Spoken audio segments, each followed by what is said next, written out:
Move చేస్తే lunch motion move చేసినటువంటి గంట 2 గంటల్లో ఢిల్లీ నుంచి ఒక సర్క్యులర్ తీసుకొచ్చారు.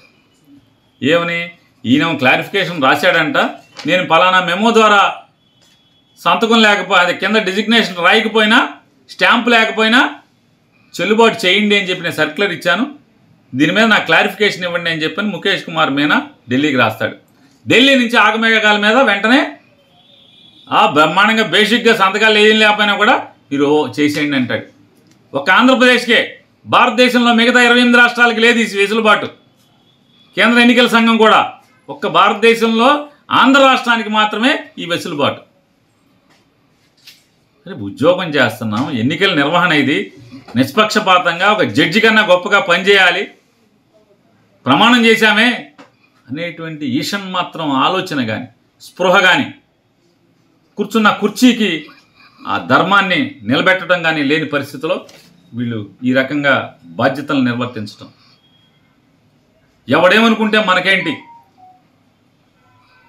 ఒక పక్క వాలిపోవటం అనేది పక్షపాత ధోరణితో పనిచేయటం ఎంతవరకు సమంజసం?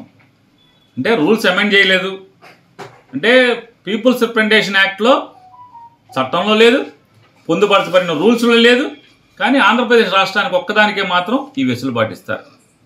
వెంటనే కోర్టులో ముఖేష్ కుమార్ మీనా ఈ 25వ తారీఖు నేను ఇచ్చినటువంటి సర్క్యులర్ని మెమోని వెనక్కి తీసుకుంటున్నాను తూచి అని చెప్పి అంటాడు.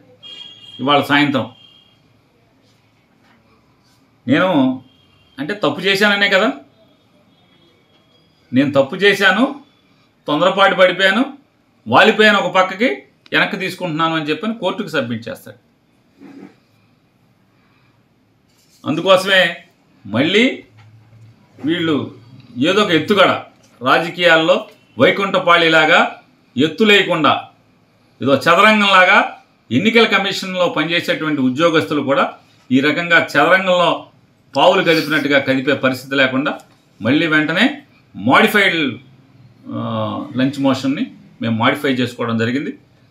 లేళ్ల అప్పిరెడ్డి గారు అనేటువంటి మా రాష్ట్ర ప్రధాన కార్యదర్శి గారు ఈరోజు కోర్టులో మూవ్ చేయడం జరిగింది. అప్పిరెడ్డి గారి యొక్క కోర్టులో మూవ్ చేసిన దాని మీద ఇప్పుడు మళ్ళీ హీరింగ్ జరగబోతోంది.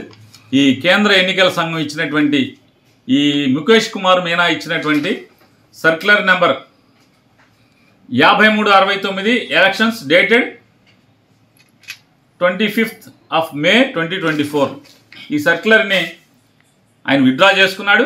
అయినప్పటికీ కూడా కేంద్ర ఎన్నికల సంఘం ఆ సర్క్యులర్ని ఆమోదిస్తూ ఎస్ బేసిక్గా ఉంది, బాగా ఇచ్చామని చెప్పిన ఒక ఆంధ్రప్రదేశ్కి ఇచ్చినటువంటి వెసులుబాటుని ఛాలెంజ్ చేస్తూ ఇప్పుడు కోర్టులో వాదనలు జరుగుతున్నాయి. ఖచ్చితంగా న్యాయం గెలిచి తీరుతుంది.